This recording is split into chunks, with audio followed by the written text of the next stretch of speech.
बिस्मिल्लाहिर्रहमानिर्रहीम। अस्सलाम वालेकुम व्यूअर्स, हेलो फ्रेंड्स। हबीब कबूतरबाजी चैनल में आप लोगों का खुश आमदीद। उम्मीद करता हूँ दोस्तों आप सब खैरियत से होंगे। अल्लाह आपको सेहत तंदुरुस्ती दे, अपने हिफ्ज़ व अमान में रखे। तो दोस्तों आज की वीडियो बना रहा हूँ, कुछ भाइयों के सवाल हैं मेरे पास। तो दो चार भाई हैं जिन्होंने ये पूछा है कि कबूतर के यानी सब्ज़ बीट और यानी पतली बीटों के हवाले से, ठीक है, सफ़ेद बीट मार रहे हैं कबूतर, तो उस पर भी बात करेंगे इंशाल्लाह। आपको ट्रीटमेंट बताऊंगा, बहुत ही ज़बरदस्त ट्रीटमेंट बताऊंगा इंशाल्लाह। और एक हमारे भाई हैं उमेर हयात, उन्होंने ये सवाल पूछा है कि हबीब भाई कबूतर सब्ज़ बीट मार रहा है, सफ़ेद बीट मार रहा है। तो इंशाल्लाह उमेर हयात भाई आपके सवाल का जवाब मैं दूंगा और आप ये ट्रीटमेंट करोगे इंशाल्लाह, इससे आपको फ़ायदा पहुँचेगा। और इसी तरह हमारे एक दूसरे भाई हैं, पुराने व्यूवर्स हैं मेरे, तो शमशुद्दीन उनका नाम है। तो हबीब भाई सफ़ेद बीट और उल्टी कर रहे हैं कबूतर, तो इसका भी इलाज बताइए, ठीक है। तो ये सेम इन दोनों भाइयों की परेशानी है। तो और एक भाई है हमारे साथ पैशन पिजन वाले, तो वो हबीब भाई आप ये बताइए हमें कि हम मेरी बाजी आने वाली है जेठ की, तो उस मौसम तो उसमें कितनी कली तक के पट्ठे को उड़ा सकते हैं। तो इस पर यानी इन्होंने सवाल किया है पेशन पिजन वाले ने, कबूतर के पट्ठे के हवाले से। तो इंशाल्लाह आपको बताऊंगा। तो सबसे पहले तो ठीक है शमसुद्दीन भाई और उमेर हयात, आप दोनों ने क्या करना है, कबूतर की जो ट्रीटमेंट मैं आपको बताऊंगा, यही मसला मेरे कबूतरों में भी कुछ दिन पहले आया हुआ था, यानी पिछले हफ्ते की बात है। यानी आपको जिस तरह बताया हुआ था कि मैं कबूतरों की पर पटाई 1 फरवरी को करूँगा ना, तो आप ये समझ लो कि 26-27 जनवरी को ही मेरे कबूतरों में ये मसला आ चुका था कि मेरे कबूतर पतली बीटें कर रहे थे और सब्ज़ बीटें कर रहे थे, ठीक है। तो कुछ भाई होते हैं कि अपने कबूतरों को यानी पहले से वैक्सीन वगैरह करते हैं, फिर उनके यानी पेट साफ़ करने की, कीड़े ख़त्म करने की, मतलब वो उसकी जो है वो करते हैं दवाइयाँ, ठीक है, ट्रीटमेंट, ताकि हमारे कबूतर के अंदर से गंदगी निकल जाए। क्योंकि मौसम चेंज हो रहा होता है ना, फरवरी मार्च तक मौसम चेंज हो जाता है। तो वो कोई भाई अपने कबूतरों को वैक्सीन करते हैं तो उनके ऊपर यानी ये मसला फिर नहीं आता, ठीक है, कि यानी उनके कबूतरों में सब्ज़ बीट का मसला आ जाए या कोई और बीमारी का शिकार। तो आपने करना ये है कि जिस तरह मैंने कोई वैक्सीन वगैरह नहीं करी हुई थी, अल्हम्दुलिल्लाह मेरे पास जो ट्रीटमेंट है, कम कबूतर हैं तो इस वजह से मैं वैक्सीन वगैरह नहीं करता, ठीक है। तो आपको मैं बता दूं कि आपने जो ट्रीटमेंट करनी है इस कंडीशन में जो कबूतरों की, वो बहुत ही बेस्ट है और बिल्कुल आपके 2 से 3 दिनों में आप देखोगे कि कबूतर एक्टिव हो जाएंगे अल्हम्दुलिल्लाह, ठीक है, अल्लाह के फजल करम से। तो जो मैं इस्तेमाल कर रहा हूँ वो है कुछ सिरप, ठीक है, और एक है टैबलेट। तो मैं आपको जो जो बताऊँगा उसकी स्क्रीन पर यानी पिक्चर भी आ जाएगी, तो आप स्क्रीनशॉट ले सकते हो इजीली, या आप किसी पेपर में उतार लो नाम, आप जाके मेडिकल स्टोर से ले आओ, इंसानी मेडिकल स्टोर से मिल जाएगा, कोई भागने की ज़रूरत नहीं है, कहीं से भी मिल जाएगा और बहुत आसानी से। और ये सिरप जो है आपके घर में भी मौजूद होगा, ठीक है। तो बच्चों में इस्तेमाल करते हैं। तो सबसे पहला सिरप जो है वो है ब्रूफेन का, ठीक है। ब्रूफेन सिरप बहुत ही ज़बरदस्त सिरप है। अगर आप रेगुलर भी कबूतरों में इस्तेमाल करो तो आपको इसका यानी कोई साइड इफ़ेक्ट नहीं होगा और आपके कबूतर बिल्कुल हर बीमारी से महफूज रहेंगे, ठीक है। मैं पहले रेगुलर करता था, अब कुछ काम की मसरूफ़ियत की वजह से रेगुलर नहीं कर रहा था, जिसकी वजह से मुझे ये परेशानी का सामना आया, ठीक है। तो आपने ब्रूफेन सिरप ले लेना है पहले नंबर पे, और दूसरे नंबर पे जो सिरप है वो है फ्लैजल का, ठीक है। फ्लैजल मिल जाए आपको वो भी बेस्ट है, अगर मेट्रोडाइन मिल जाए वो भी बेस्ट है। तो फ्लैजल आपको आसानी से घर में मौजूद होता है, ठीक है। तो आपने फ्लैजल ले लेना है। और तीसरा नंबर पे जो सिरप है वो है पैनाडोल लिक्विड जो भी होती है, मतलब पैनाडोल सिरप है, ठीक है। तो वो आपको स्क्रीन पे नज़र आ रही होंगी सारी पिक्चर, तो आप ले सकते हो, नाम भी उतार सकते हो। ये आपको 3 सिरप आपने ले लेने।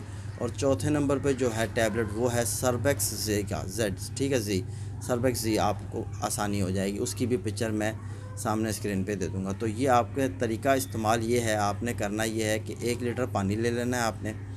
1 लीटर पानी में आपने एक ढकना ब्रूफेन का ऊपर जो कैप लगा हुआ होता है वो आपने खोलना है, उसी का यानी एक ढकना आपने भर के 1 लीटर पानी में डालना है। और आपने फ्लैजल का भी एक ढकना उसी पानी में डालना है। और आपने पैनाडोल जो है उसका भी, पैनाडोल सिरप का भी एक ढकना आपने पानी में डाल के अच्छे तरीके से हल कर लेना है पानी को। और सर्बेक्स जी का जो टैबलेट है वो इसलिए बता रहा हूँ कि वो मल्टीविटामिन होता है और यानी उसमें ताकत ज़्यादा है, ठीक है। तो कबूतर ज़रा कमज़ोर हो जाते हैं इस दौरान, ठीक है, उनको क्योंकि मोशन वगैरह लग जाते हैं, तो उस दौरान कबूतर हमारा ज़रा कमज़ोर होता है, तो इस चीज़ के टैबलेट से ये होगा कि आपके कबूतर या एक्टिव हो जाएंगे, ठीक है, थोड़ा उनमें एनर्जी आएगी। तो आपने वो टैबलेट का मतलब दूसरा हिस्सा, यानी सफ़ेद कलर का टैबलेट होता है इतना सा लंबा सा, ठीक है, आपने तोड़ के उसका आधा जो है आपने उसको बिल्कुल पीस के पाउडर कर लेना है। पाउडर करके इसी पानी में डाल के आपने हल कर देना है। और इंशाल्लाह आप देखो अपने कबूतरों को, अगर आप दाने की जगह उनको रोटी भोर करके डाल दो तो बेस्ट है, ठीक है। जब भी कबूतर पतली बीठे मार रहे हो तो आप उनको रोटी का इस्तेमाल कराओ, तो उससे क्या होता है कि कबूतर की बीट सही हो जाती है। आप दाना बंद कर दो, अगरचे आपके कबूतर दाना खा रहे हैं तो कोई बात नहीं, रोटी नहीं खा रहे तो आप दाने पे भी रखो, लेकिन रोटी डालोगे सुबह सुबह पहली खुराक उनको रोटी की दे दो आप, फिर उनके बाद वो पानी बना के रख दो, और पानी बेशक शाम तक रखा रहा है, उनके आगे कोई मसला नहीं है, ठीक है। तो इंशाल्लाह आप ये ट्रीटमेंट 2 से 3 दिन, तीसरे दिन आपको ज़रूरत नहीं पड़ेगी, इंशाल्लाह आपके कबूतर एक्टिव हो जाएंगे। मैंने खुद अपने कबूतरों में 3 दिन इस्तेमाल किया, 2 दिन में एक्टिव हो गए थे, तीसरे दिन मैंने इस्तेमाल किया और चौथे दिन मैंने कबूतर को परपटाई कर दी। परपटाई करने के बाद मैंने उसी दिन उनको यानी ब्रूफेन का सिरप दोबारा पिलाया और पेनाडोल पिलाया, ठीक है। तो अब माशाल्लाह मेरे कबूतर बिल्कुल एक्टिव हैं।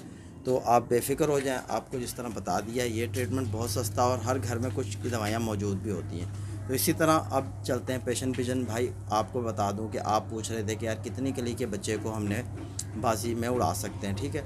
तो भाई मैं आपको बता दूं, देखो आप अगर मेरे से राय ले रहे हो तो मैं आपको अपनी राय दूंगा कि मैं बच्चे को कब तक और कब इसको उड़ाता हूँ, ठीक है। तो सबसे पहले जब ये बच्चा अपने माँ बाप से हटता है, अलग होता है, तो मैं इसको बाजरे पे लगाता हूँ, ठीक है। उससे पहले यानी बाजरे पे लगाने से पहले जब तक ये पहली कली होती है ना बच्चे की, पहली कली जब ये गिराता है तब मैं इसको लगा देता हूँ बाजरे पे, ठीक है। तो बाजरे पे ये होता है कि इसका जिस्म जो है बिल्कुल स्लिम स्मार्ट सा हो जाएगा, यानी खुलेगा नहीं। जो कबूतर का बच्चा है वो लाइट वेट में ही रहेगा। मिक्स दाना देने से क्या है, ज़रा भारी हो जाता है, तो मैं उसको बाजरे पे लगा देता हूँ। जब वो पहली कली अपनी गिरा के पूरी करता है और दूसरी कली भी गिरा के जब पूरी करता है, जब तीसरी कली की बारी आती है तो मैं इस बच्चे को जाल से बाहर निकालता हूँ। और जब बाहर निकालता हूँ तो इसके यानी 4 पर शुरू के बांध के इसको 2 से 3 दिन 4 दिन मैं इसको जाल दिखाता हूँ। बाहर बैठ रहता है जाल में सुबह से लेके शाम तक, यानी जाल के बाहर बैठता है और जाल को अच्छे से जब ये पकड़ लेता है फिर उसके बाद उसी परों में यानी बंधे हुए परों में मैं इसको उड़ाता हूँ और ये थोड़ी परवाज़ देता है मुझे बच्चा। और जब मैं देखता हूँ कि बच्चे ने घर को समझ लिया है, ठीक है, घर को समझ लिया है, तो मैं इसका यानी जो पर बंधे होते हैं वो खोल देता हूँ और माशाल्लाह उससे मेरा परिंदा बिल्कुल एक्टिव हो जाता है। जब मैं इसे उड़ाता हूँ और ये ज़ाया नहीं होता। तो मेरा मानना ये है जब तक बच्चा 3 कली का नहीं हो आप उस पर भरोसा नहीं करो, उससे पहले बच्चा मासूम होता है। पहली कली जब ये गिराएगा तो पूरी करेगा तो हमें इसके बाहर के परवाज़ी परों का अंदाज़ा हो जाता है, ठीक है। और जब ये दूसरी कली गिरा के पूरी करता है तो इसकी आँखों के रिंग से हमें अंदाज़ा हो जाता है कि इसके अंदर किस तरह के रिंग हैं।